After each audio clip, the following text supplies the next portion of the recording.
আসসালামু আলাইকুম। আশা করি সবাই খুব ভালো আছেন। সকাল সকাল আমার আরেকটা ভিডিও করতেছি আমার ভুট্টা ক্ষেতের।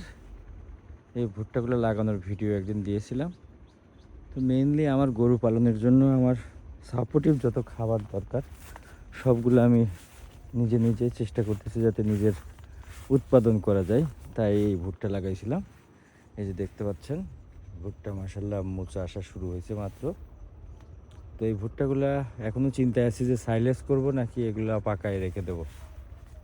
তো এখনও সাইলেজ করার উপযোগী হয়নি, মাত্রই মুসা আসতেছে সব ভুট্টায়। কিছু কিছু মুসা ঠিকঠাক আসছে, কিছু কিছু এখনও আসতে পারেনি। এই যে দেখতেছেন এই যে মোচাটা, এই মোচাটা বেশ বড় সড়ো হয়েছে।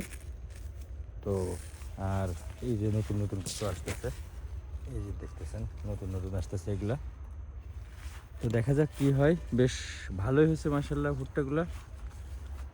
তো আমি মনে হয় এই ভুট্টাগুলো রেখে দেবো, কারণ গরুকে অনেক ভুট্টাও খাওয়ানো লাগে মোটা তাজাকরণের জন্য এবং দুধের জন্য। সবাই দোয়া করবেন আমার জন্য। আসসালামু আলাইকুম।